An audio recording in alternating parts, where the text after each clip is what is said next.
Good morning, good afternoon, good evening, wherever you are in the world. Welcome to the April edition of SM Advanced Forum, or SMAF for short, your monthly informal chat with some interesting and expert people from in and around the business and technology of streaming. My name's Don Robinson, one of your co-hosts. We're a little dwindled in number thanks to COVID and sickness at the moment, but I am, as always, joined by my erstwhile co-host, Tim Siglin. Tim, are you out there? You might have to unmute because we muted you, didn't we? I caught you out. Right. So I did what you said, which was take the spotlight off you, and then of course I'm muted and it doesn't move to me. So I'm one of those. It wouldn't be SMAF if it started perfectly, honestly. Exactly. Yeah, and obviously, as you said, we're a bit limited this week, but the good news is we've got two guests, one of which was on last month and ran the show. So I want to find out some things from her, and we'll go to the guests in a minute here. Dom, what have you been working on? Well, the boys at Ideas are heads down doing some refactoring of our code, with more of which will be revealed in a few weeks or maybe a month or two's time. So that's quite exciting. So I've been spending a lot of my time focused on greening and streaming over the last few months, and it's getting pretty exciting. There's a real groundswell of support for what we're doing. We've now got a very active working group who are setting up instrumentation through live stream delivery networks so that we can get real world energy measurements out of that. And then we've got some in principle agreements forming with some of the well-recognized climate scientists who we're going to hand that data to and ask them to hold a needle up to us, mark our homework, and tell us where we're getting it right and where we're getting it wrong, and give us a baseline to actually do some improvement engineering right through those live streaming chains and through some of the biggest networks. So obviously Akamai, our flagship CDN, that gives us a real visibility of most of the big live events, but we've got several other telco and carrier and CDN players talking with us about getting involved in the projects. And Intel and AMD are busy helping the guys developing the servers and the sort of layer 4 infrastructure to get the instrumentation right in that environment and so on. So yeah, it's all hands to the deck and really quite exciting at the moment, and it seems to be non-stop as well. Everybody's focused on it and finding spaces to innovate and having challenging conversations about what real measurements are. Yeah, it's an endless topic. I could talk for the next hour. Well, and we'll come back to it a bit later in the show. But the other thing too that we're doing is you and I are sort of flipping roles within greening of streaming. Yep. You're going to help on the marketing side, especially leading up toward Parliament and that kind of thing. I'm going to go help on the lexicon side to define basic things like what is power.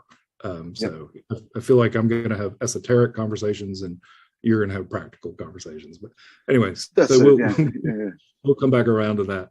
So for me, just a quick heads up, I've been working on, of course, greening of streaming, but also working on the state of streaming, which is the biannual survey that we do.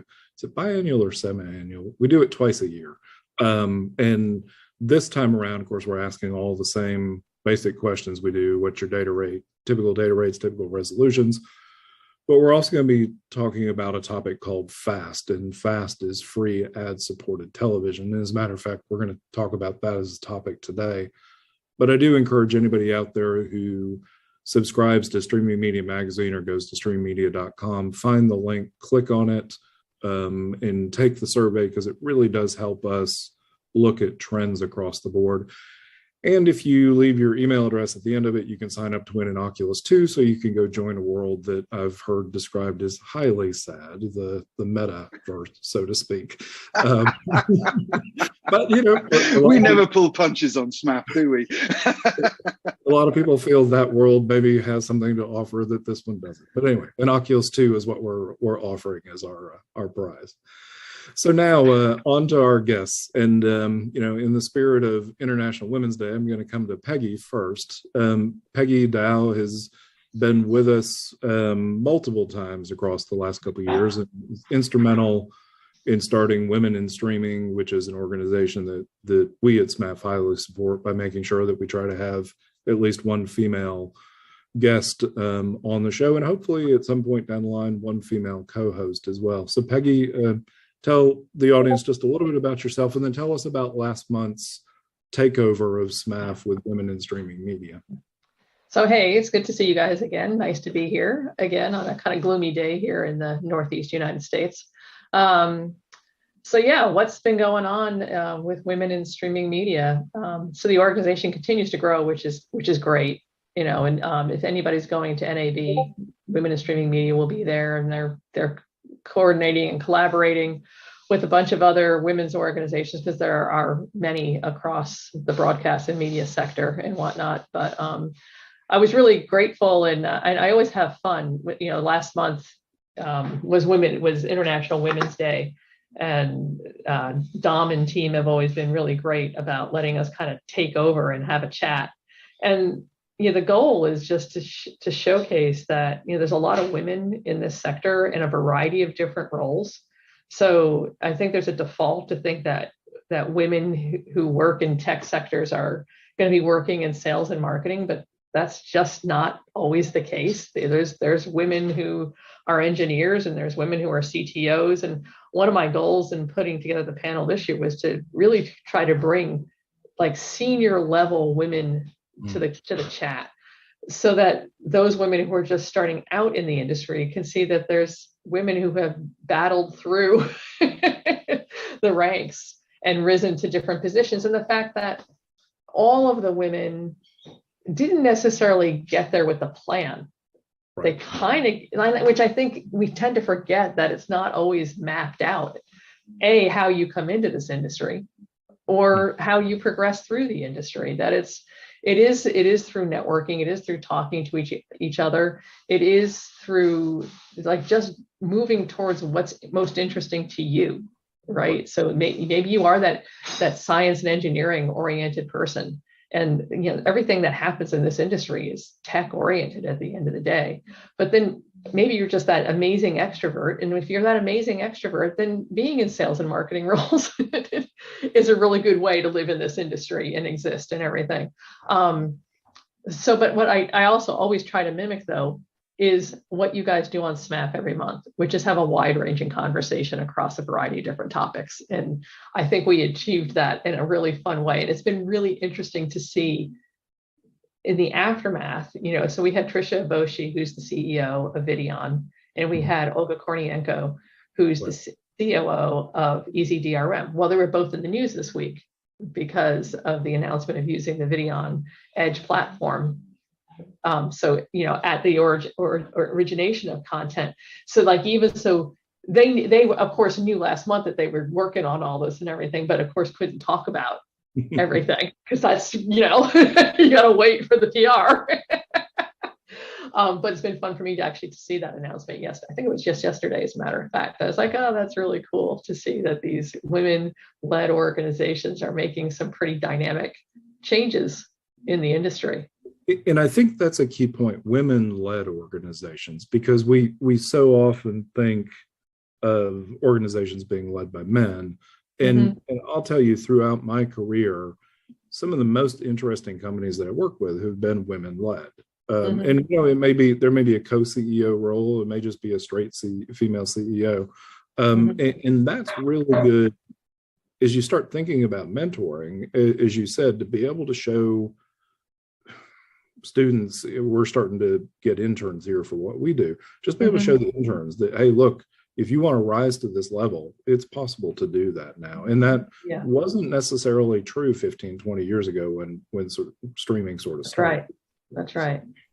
Yeah. Cool. So that's and so just speaking on the mentoring topic, that's one of the things I love being involved with women in streaming media. I've met just the coolest women who are at different points in their career than I am. The latest one, she's a marketing student, doing her graduate marketing degree in Europe. She's an American, and she needed a mentor. She found Women in Streaming Media, and she found the mentoring program.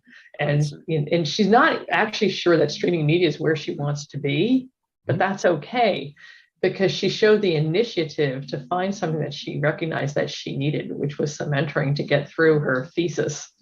And it was all about helping her with the networking. She needed to talk to like a lot of different types of organizations to sort it out. And I was able to help her with some of those introductions. So I encourage networking. I encourage finding a mentor. I 100% agree. And in fact, Dom and I have both been approached in the last week or so from somebody, a guy who's fairly high up on the sales engineer side, who's saying, I've trained a lot of people in the sales piece. What I really want to do is mentor people on the engineering piece of it, because then they can choose to stay on the sales side, or they can choose to go into the actual implementation model. And he's now thinking, how do I do that across the board? Because I get, sort of equal female and male representation in the sales market, but the sales engineers still tend to be predominantly male. And so he's really thinking through that. So thank you for all you did in helping to get that started. And the beauty of these kinds of things too is they take on a life of their own, even maybe not the way you anticipated it. But if the organization can continue to morph and grow, then that's a really exactly. All right, Vlad, our next guest, who is not part of Women in Streaming Media, but who actually who's been in the industry for quite some time. Tell us a little bit about your background in the industry. Hi, thank you for having me, guys. Well, I started strangely in the world of IPTV and then became a broadcast engineer / OTT engineer. And now I'm neither. Now I'm in the world of software development and cloud infrastructures and applying machine learning to media with a view to then do something with the metadata that we've harvested. So for the journey is a bit backward, but it still was quite enjoyable, because after doing a bit of several years in IPTV and then doing what I consider early, of course, it's people like Dom, it's like modern era streaming. But 10, 11 years ago when Sky went out with Sky Go, it was considered to be early for mainstream, I guess.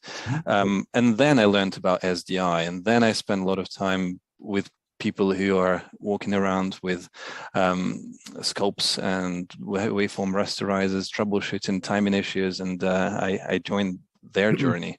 So it was quite an interesting mix for me, and I guess that's a beauty of working in a large company that does a lot end to end, where you can get your hands on a very cutting edge stuff and on one day, and then go into the traditional broadcast world another day. And when you work on technologies that span, as they say, from glass to glass, things like Ultra HD or HDR, you inevitably need to solve the whole chain, including the baseband domain, including contribution, production, distribution, like in no particular order, but it's an end-to-end challenge. So yeah, same thing about immersive audio. I'd love to ask a question about that. In the context of large broadcaster, my experience, I won't name them, but 15, 20 years ago, many projects with large broadcasters, and the schools of broadcast and the schools of, well, the two people who were given the charge to explore streaming were a world apart. And it certainly, I don't know, maybe 2009, that sort of time, in the era up until that point, those two disciplines were a long way apart, and one was always trying to justify itself to the other very hard. Today, in your experience, do you find that those two schools are more intermingled, or are they still two disciplines? I think the boundary is no longer there, and the companies in which the boundary is pronounced are missing the trick. I think the whole convergence, I think, started happening with the convergence of IT and broadcast. Right. So it was 11 years ago, it was all like broadcast rack depths are different from IT rack depths, and need to I have a number of 14-inch that I absolutely love. And AV racks as opposed to IT racks. Yeah, and like people in the broadcast world of point-to-point SDIs and maybe point-to-point ASI connections were not that keen on picking up network knowledge and becoming Cisco certified or Juniper certified, because it was like, that's the IT world. We don't, that's where packets get lost, and we're here maintaining our 5 nines. So I think that boundary disappeared probably about, well, in my experience, about 6-7 years ago, where the networks has become an integral part of a broadcast operation. All the plants that have transitioned away from tapes, and especially for file-based workflows, they had to embrace the network as an important media, and that's where the friendship started forming, and then departments started becoming more integrated, and now you can't imagine doing a broadcast project without involvement from a closely related to you network architect, and plus, well, the whole cloudification kind of requires you to embrace the IT fully. So I think the separation is a path to nowhere.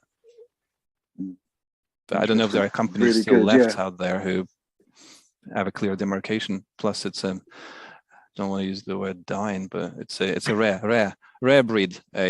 Just a clear broadcast engineer who doesn't care about IP. Yeah.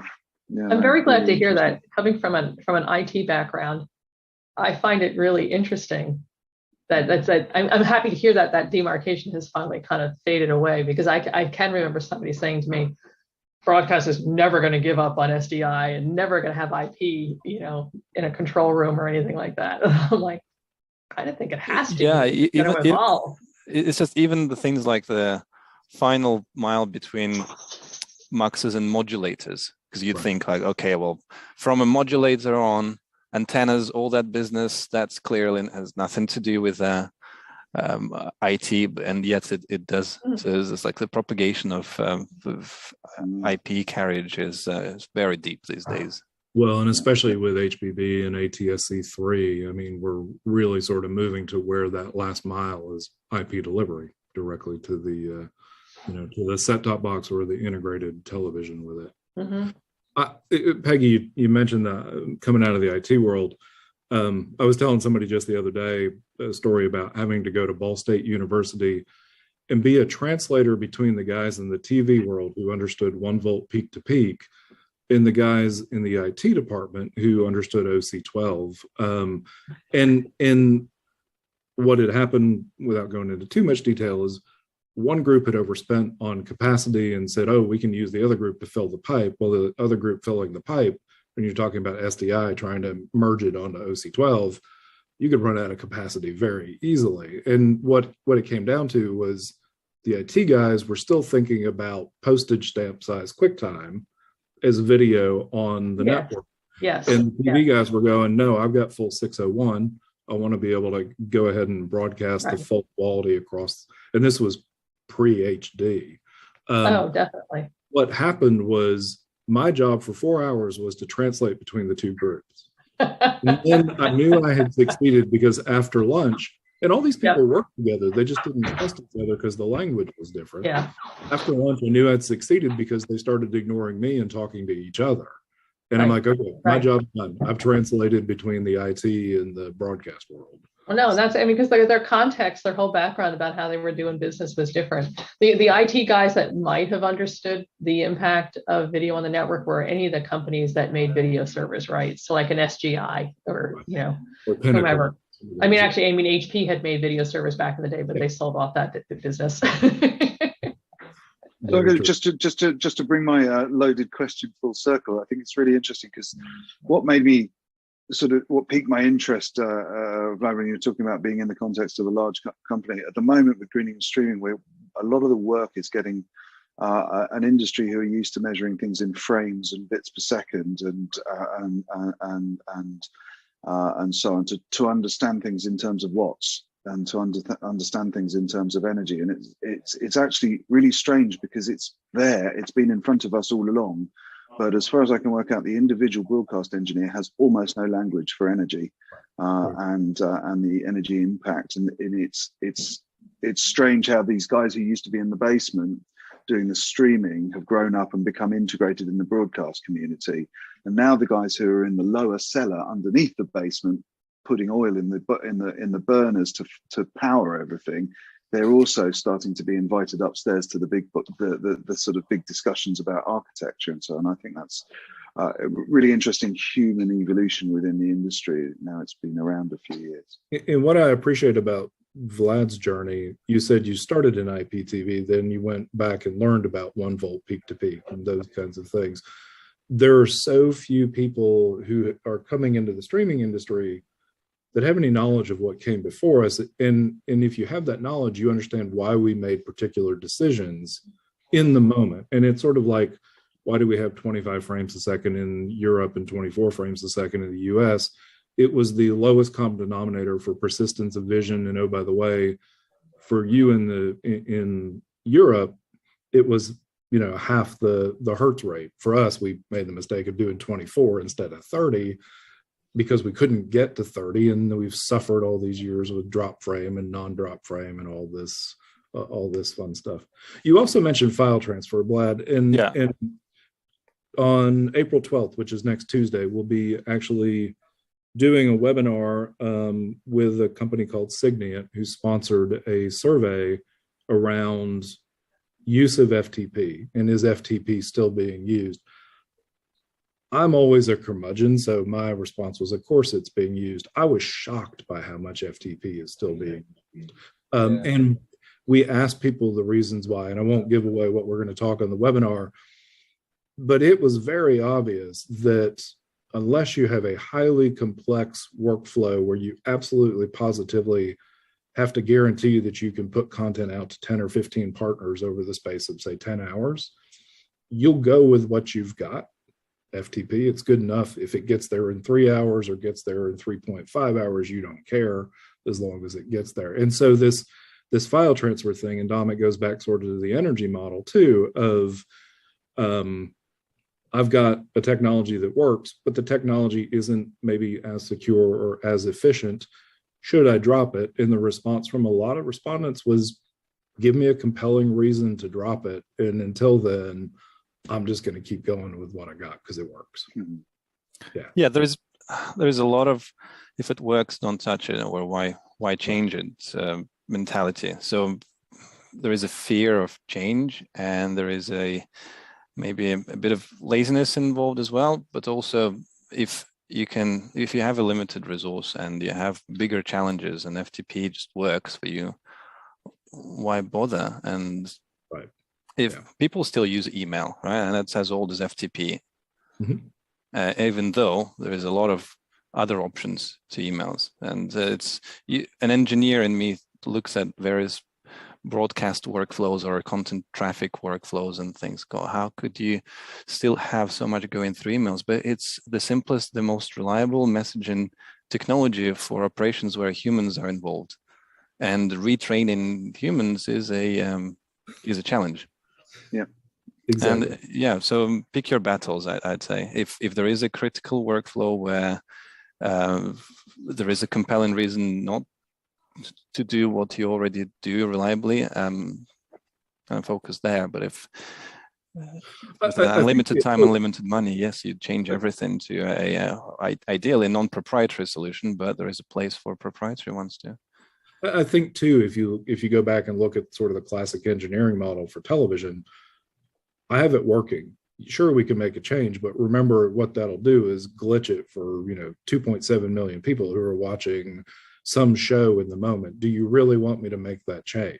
Yeah, you can scare off finance people and whoever comes to you with an efficiency idea. Plus another aspect to this is CapEx cycles in large orgs. So there needs to be a compelling reason to do this specific refresh rather than another refresh. And there might be some failing farm security patches being forever behind, and you pick where to spend your resources accordingly, because you never get the amount you asked for. So I'm going to take that and segue into a completely different topic, but you talked about it being hard to train humans.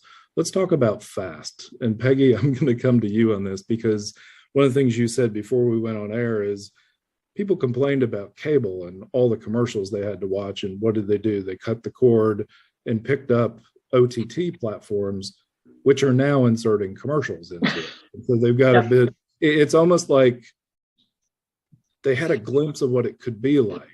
And I know Dom will chip in from the UK perspective, Well, but of the non-commercial world that wasn't PBS, and suddenly now they're back to, well, I'm putting up with watching commercials. But don't you think FAST is driven by a couple of different things? I mean, so it's certain networks wanting to reach the consumer, right? So how do I reach the consumer? Advertising is a familiar business model for that particular set of streamers. Mm-hmm, that's how they've driven revenue for forever. So it's like, well, I want to continue driving revenue that way. And the consumers have gotten tired of paying anywhere from, $8 to $15 a month for a streaming service. And they're saying, I can't afford another one. So I'll trade. It's a trade-off. I'll accept the ads to get the streaming from this particular service. So, I mean, I think there's two different angles on it. One is the content provider angle, which is, okay, I can make money with advertising, always have done, will continue to do so. And then there's the consumer saying, well, yeah, I said I didn't like ads, but I don't know if I like where my monthly revenue or my monthly entertainment expense is going. So there's that other side, and you get FAST meeting in the middle, And one of the things we're asking in this new state of streaming survey is, for those who run FAST channels, are you comfortable with the amount that it costs you to run the channel? Because obviously, while it's free to consumer, it's clearly not free to the company who's putting together the channel itself. And are you meeting the expectations you thought you would get in terms of revenue? And we've never asked those questions before, so we're asking. Well, I think that question needs to be asked by every streaming provider that has come from the broadcast community. Mm-hmm.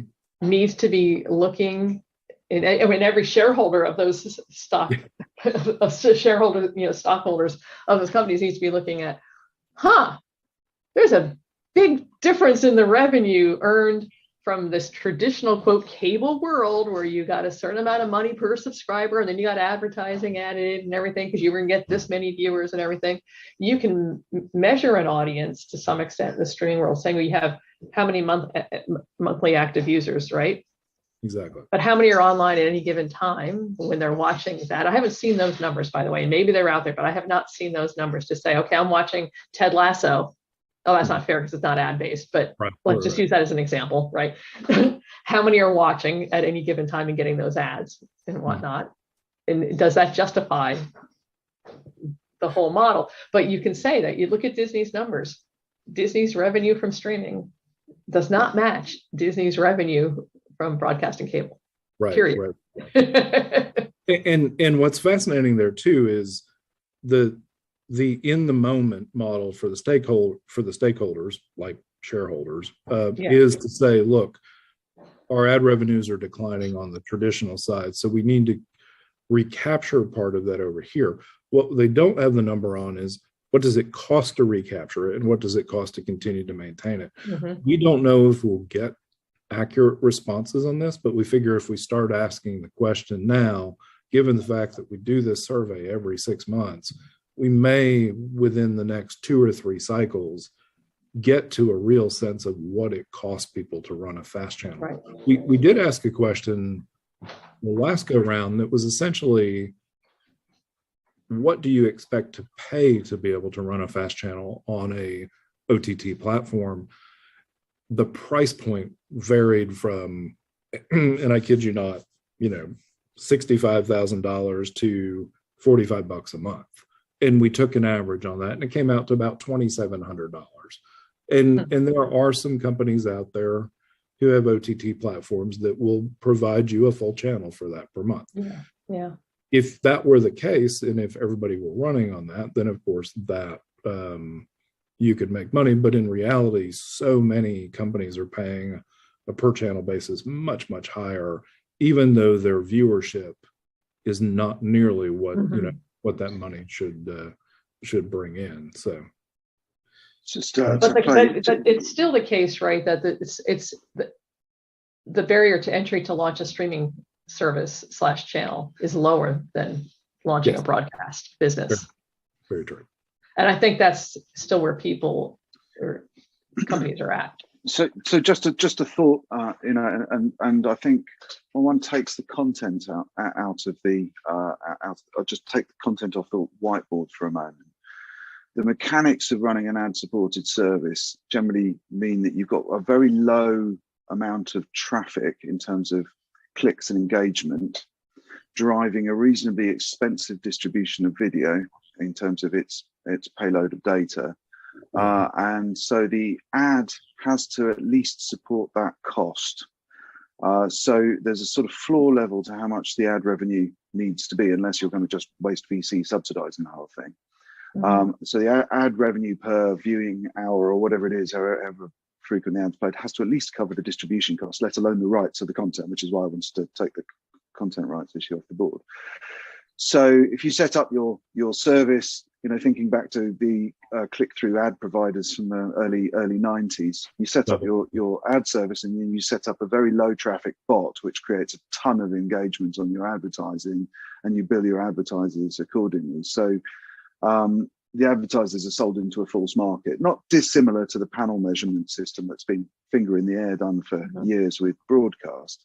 But it's a sort of closed loop where it really is very difficult to say whether the advertisers are going to see an uplift in sales of the products that they're advertising.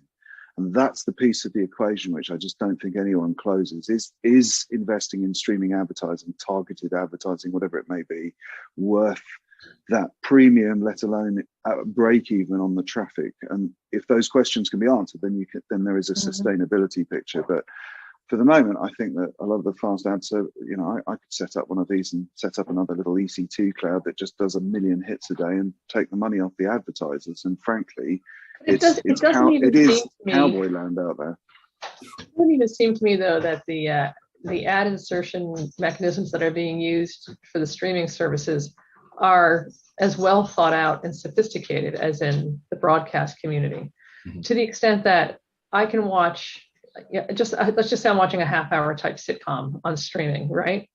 I see the same ad at every ad break. Right. That never happens in broadcast. They're going to be like, you have a different ad for every spot. You have the same number of ads, maybe a few more in broadcast than in streaming, but it's the fact that it's the same one repetitively. Well, you know how fast I tune out on that now? I mean, it's crazy. That and the fact that the alleged targeted advertising is poor. I'll raise my hand. I'm not a big fan of advertising, but I've been involved in both target advertising for broadcast and for OTT, and quite early. And I think the technology is there, and it's about your ad sales tech that could help manage the inventory and clashing rules and maximizing your opportunities. So as far as the carriage goes and distribution, it's pretty straightforward. The inventory management and being smart about your panels and how you manage your campaigns, that's a whole other area of technology in the world of ad tech. And just it's possible. It just needs to have the investments that broadcasters have been doing for years, and the world of OTT might see it as an add-on. But if you have a good in-house department that's already been doing this for broadcast, maybe the chances of the same broadcaster, when they offer target ads on OTT, will benefit from that back end and not do silly things. But I agree, it's very annoying and maybe repelling, because target ads could be quite engaging and quite pleasant compared to. And I think that's what it is. In theory, it could be very engaging if the system really was giving me ads that were relevant to me. The way I tend to look at it is, I love the fact that when I buy something on Amazon, 3 days later, I start getting Amazon ads to buy this thing that I've already bought. And it happens consistently. And I'm like, that's not targeted advertising. That's just, looking at your point of sale and going, okay, let's see if we can get them to buy a second one. But here's a question, Vlad. You mentioned the ad technology is capable of it. I know it's absolutely capable of it. Why do we think that the OTT world, which now has been doing, if I go back and think about this first Super Bowl that I watched that it was 2012, and it had, just like Peggy said, the exact same ad every ad spot because they weren't going to show me the really expensive ones. Okay, we've been doing it for a decade. Why is it that OTT's not really caught up to the best practices that came out of the traditional broadcast world? Is it that same problem you're talking about from the broadcast engineers and the IPTV people, or is it something bigger than that? I don't know. Maybe it's a consequence of democratization of many of these components that constitute the whole service, from the technology for streaming and from the various companies and offerings that can take the pain away from you. And then you get what you pay for. Compare a expenditure for an ad tech department or ad sales department in a traditional broadcaster versus the budget for a similar function these days, where you can find companies out there offering you this service for a fraction of the cost. So I think it's just the level of investments, and you could also take another view of this, thinking, well, maybe smart marketing people have thought about this, and maybe it's annoying, but marketing wise it actually works, showing you the same thing 7 times in a row in every break. You just haven't yet realized that you're about to buy that thing in 2 months time. Maybe or if it's me, I put it on my list to never buy because I just saw it. So. But I'm always recommends me stuff that I've just bought. That's the most annoying thing. I think that is an interesting one, because I think that is the consequence of selling audience information between one web ad sales provider to another web sales provider, and then it eventually gets through de-anonymization layers, and then you get a promotion of this because you are the kind of person who might be interested in this thing. So it might not be a direct link of like stupid rule of, oh, they bought this, they might want to buy it again. It could be, oh, a person with this characteristic on like 70 dimensions has been interested in this thing. And then it goes to one sales provider, to another sales provider, and then you get onto another website. Characteristics are compared, and oh, you might be interested in this. As a consequence of just this whole universe of it's cookie latency. Cookie latency. Yeah. It takes a while for the cookies to update. Fair enough. So let's welcome Mark. It looks like he escaped from Tron with his background. Coming to you from the game grid today. Yes, Tim. Hey, Mark. I figured 23 minutes of participation was better than 0. So hello, everyone. That's true. It's kind of like if you show up in class, do you get counted as absent even if you're only there? Exactly right. Yeah, apologies. But it sounds like you're talking about ad inventory and ad placement and that sort of thing. And I would agree, if I can just put my 2 cents in here, that it is shockingly behind the times in terms of, what the user experience. And I don't think there's any exception to that. I haven't seen any platform, OTT or otherwise, that has any exception to a really awful experience, both from a user a user perspective in terms of tuning out, and a marketing perspective in terms of effective advertising. I don't think anyone's doing it right. If you've already covered this, let me know. But can you think of any exceptions? No, we can't. And that's actually what we were talking about. So just to bring you a real quick recap, Mark. So Vlad's background, he started in IPTV, but now he worked in a company that did broadcast. So we went back and learned sort of what the broadcast engineers knew.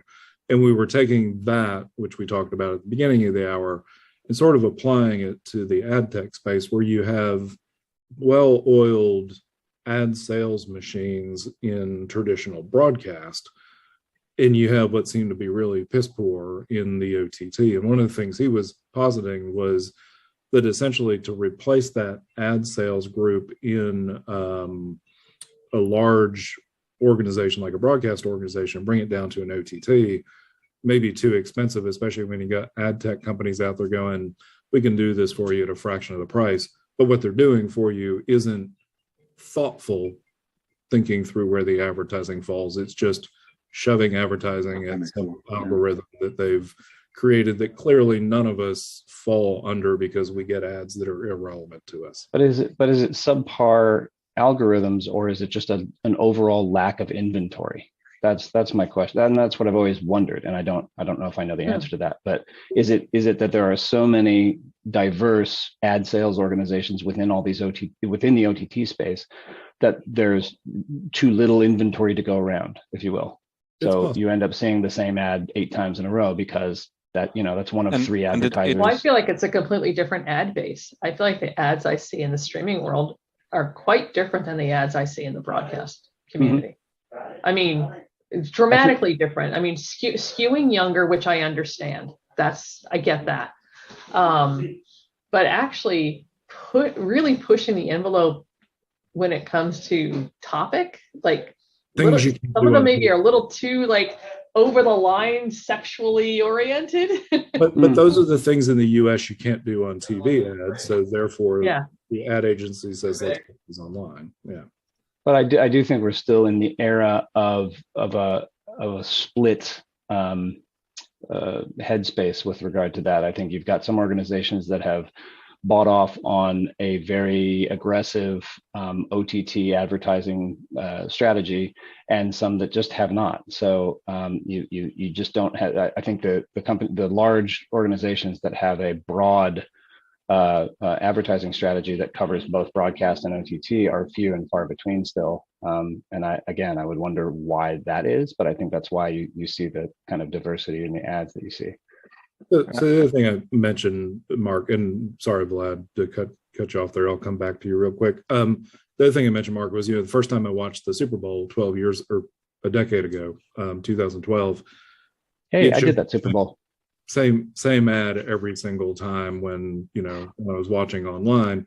What I've noticed in that history is about 3 years ago they started doing make goods online. So if they had ads that for some reason hadn't run, and the same thing was true in the Olympics, it was essentially if I had a series of ads that were supposed to run here but I can't run them because I can't take a commercial break, I'll go ahead and shove some of those over to the OTT space and show them.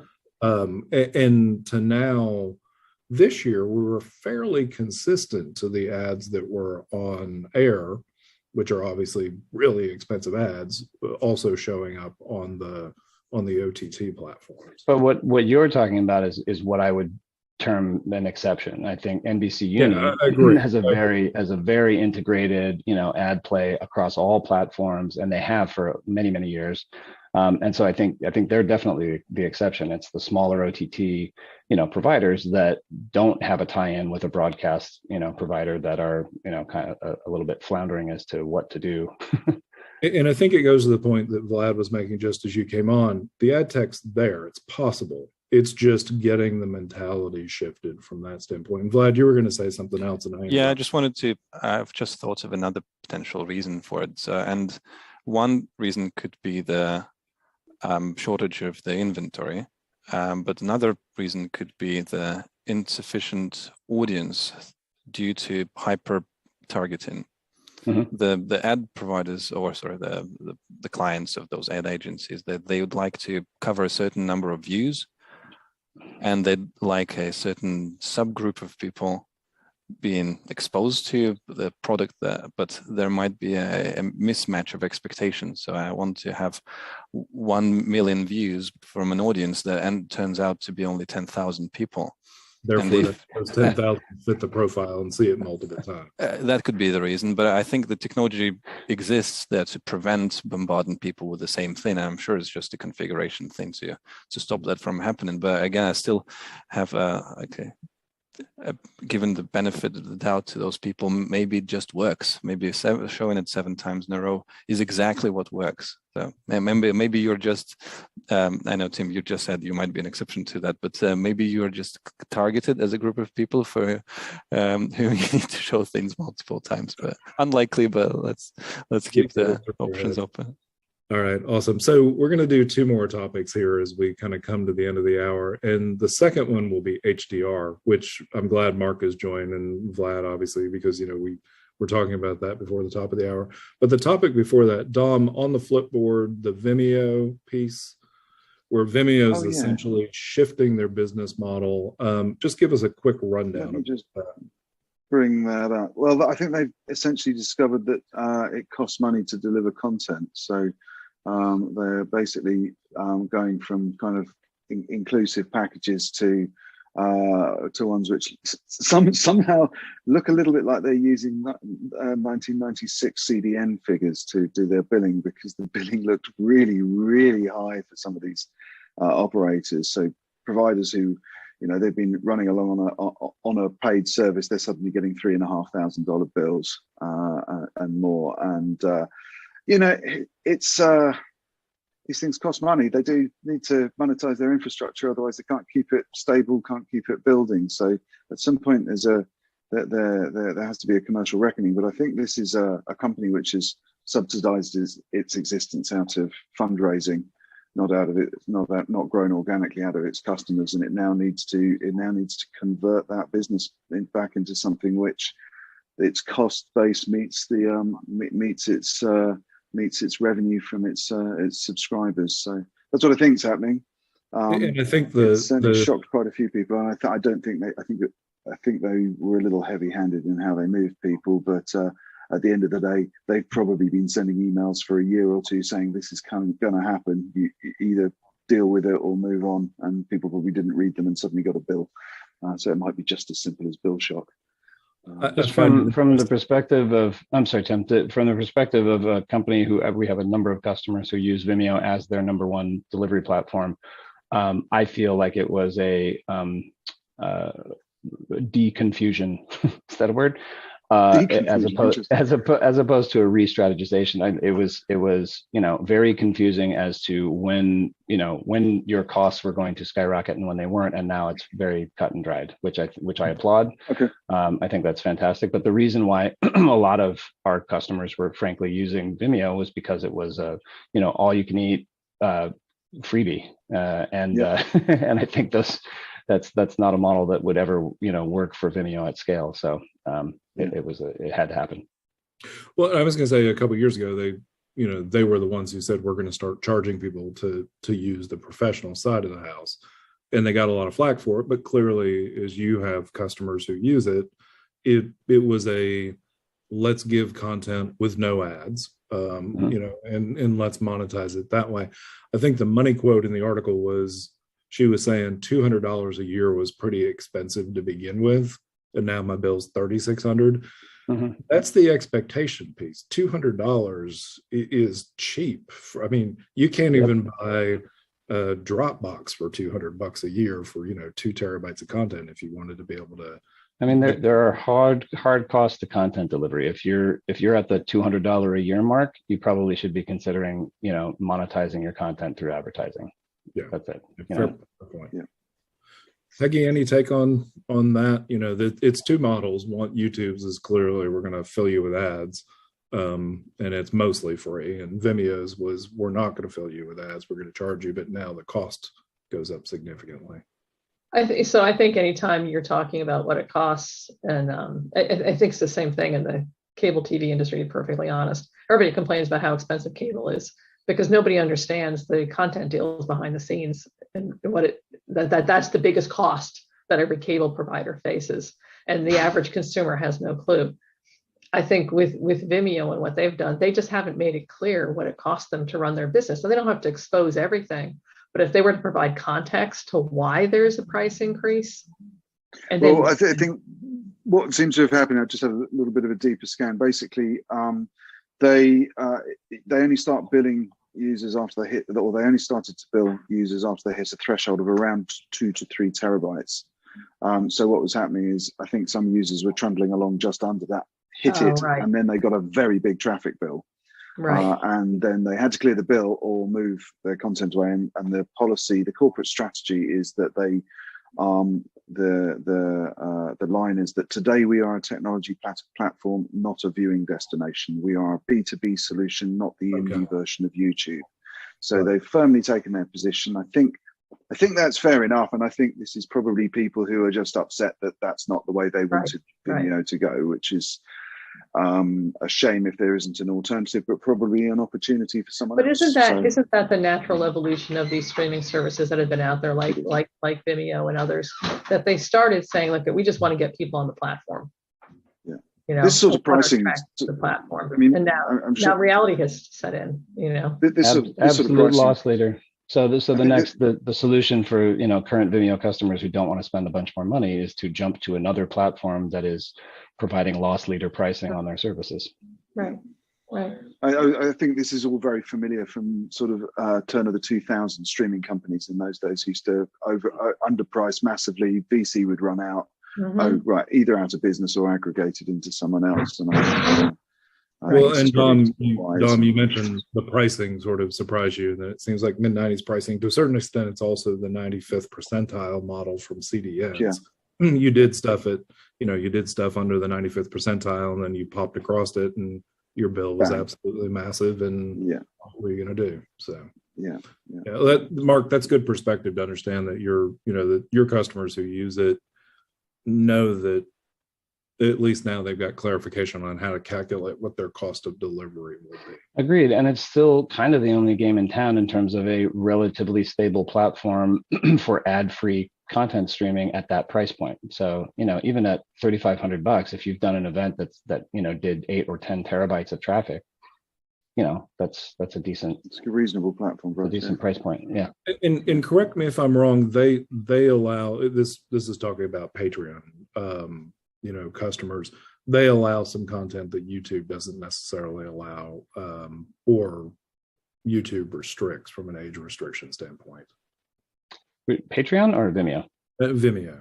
Yeah. I mean like in general, I don't want to say too much here, but like Vimeo's rules are just not as well formed as YouTube's because the audience isn't there. Yeah. I mean, in terms of content and automatic takedowns for copyright violations and things like that, it's just not there. And that frankly is one of the reasons why some of our customers use Vimeo, is that they don't have to worry about clearing music in the background. They don't have to worry about, a lot of that type of stuff. So perhaps I've said too much. Okay, that's good. All right, now on to our final topic, which is a technical topic on HDR. And Vlad, I'm going to let you lead because the chart you had behind you, I believe, was luminance from different HDR types of implementations. Yeah. So a few years back, we were trying to come up with a test chart, a custom test chart that would allow us navigate the customer setup journey on the set-top box and their TVs to make sure that all the modes have been automatically enabled correctly. Okay. And the idea there was that maybe we could craft a test pattern in such a way that certain text becomes readable only if things are configured correctly or the other way around or incorrectly. So I was plotting like the luminance values based on different different HDR technologies and different peak luminance capabilities of TVs to understand if there is an opportunity. So which code values range I should be using to maybe do some text that says like check your signal or something like that. Wow. Turned out to be useful for other things, but not the test pattern because it's quite a craft on its own. This is where there are people significantly more experienced than I have been scratching their heads and trying to think of something similar. It's difficult to make things easier for the consumers. Very easy to make things transparent for engineers, but sadly not too many of them are the paying customers. Well, around that same era was probably when Tom Cruise did that PSA for Mission Impossible, where they were shooting Top Gun. And the film mode. The film mode piece. I found it fascinating that one of the pitches that Apple made with the most recent Apple TV is the ability to essentially use your phone as a colored densitometer. And I was one of those people who carried around a scope, who did color correction and all that kind of thing. And literally one of the things they showed last year was if you had a 12 or 13, you could take it and hold it up to your screen and it would communicate with your Apple TV and set the color calibrations correctly. Oh, wow. That's cool. And the thing is, you think about it, you have a camera that does more than just take visible spectrum capture. It does the mostly full gamut. And so the fact that it can do those chroma corrections and luminance corrections, I thought was really clever, because what you realize is everybody has that phone at hand if they're part of the Apple ecosystem, and it's just another way to use it to make it easy for the consumer. You can do interesting things when you have a closed ecosystem. That's for sure. Yeah. Making it happen in the wild world of open standards, that's completely different. Yep. And if I'm not mistaken, that feature was not an accident. I believe it was part of the deal with Dolby in the lead up to adopting Vision. They wanted an end-to-end user experience that would, allow them to not have to calibrate home screens, and that's how they did it. So. Well, and it's one of those things, Mark, that if you really, if you're an audiophile or a cinephile, it would move you to go buy that particular version of the Apple TV to know that you're getting what the director wanted you to see in terms of the HDR and like that. How big a deal is HDR in what you all do these days from a production standpoint? It's getting to be a bigger deal. It's definitely requested more than 4K UHD. Okay. We do our share of both, but right now people are more interested in spending the money on on HDR production than they are on 4K production, which is interesting. But we're pushing for both. So I feel like HDR at 1080 doesn't look great, but UHD, HDR, 10-bit, Dolby Vision, that's a really compelling experience given the right device. And I'm assuming that 1080p with HDR still has to use HEVC instead of AVC, or are people doing HDR? So any 10-bit codec would do. Yeah. Okay. Interesting. So yeah, kind of points towards non-H.264 options. Right. No AVC, unfortunately. Got it. All right. Good deal. Dom. Sorry, go ahead, Mark. I was just going to say we don't have any. I don't think we have an encoder left that doesn't do HEVC, so we're good. Good. We're finally there after what, 7 or 8 years trying to get there. It took a while. Definitely. I thought you were going to point the HDR conversation at me. You know what my eyes are like. Anything over 720p is just a waste of effort. Frankly. You don't like commercials. You don't like anything above 720p. No. I've got some CRT screens that people have donated that when you come to Boston for Streaming West, I'll bring you one that you can take back to the UK. Old streaming audio appliances I'll happily collect. Okay. Somebody wanted to give me a Nevi. Somebody wanted to give me a Nevi board, analog mixing board the other day, and I'm like, I'm not really sure that fits into the streaming model, but we'll talk about it. So. Anyway, awesome session. Thank you so much for tuning in and joining. We managed to successfully quietly get out on LinkedIn again. So to those that have tuned in via LinkedIn, welcome and do come back. Hopefully that will be a consistent thing now. I think I've cracked a way to do that. And we also have some news that we've got a big 5th anniversary do coming up a little bit later in the year. So do watch this post, and we may add some more technical smarties if particularly Mark has a moment between juggling babies and walking superheroes down red carpets and those sort of things that he does. We're going to make it happen. We're going to make it happen. Good, excellent. And as always, Tim, thank you so much for emceeing and keeping the conversation flowing and keeping us all on our toes. Always brilliant. And what I should do is I should spotlight each of you because otherwise it doesn't work. There we go. Tim, thank you as always. That's brilliant. Lovely display of old computers. Perfect. And then Peggy, thank you very much. As always, one of our near hosts, really. I think we're going to get you to stand in whenever Eric's not around either. And so that's great to have you on. Really, you know where to find me. Yeah, brilliant. And thanks for all your help keeping the Women in Streaming Media channel live on SMAF, which is brilliant. And Vlad, thank you for being our guest on the spot today. It was really good to get some insight into the big broadcast world and think about what's here we go, gotta hit the spotlight button, there we go, and hear what's going on in that world. It's a valuable insight and really appreciated it. Thanks for having me, guys. Cool. And so we'll be back on May the 5th with Ariana Ando and Shraddha Pednekar, and we'll in the meanwhile be feeding out random and interesting news stories from in and around the the business and technology of streaming. So as always, thanks again for joining us. We'll see you next month.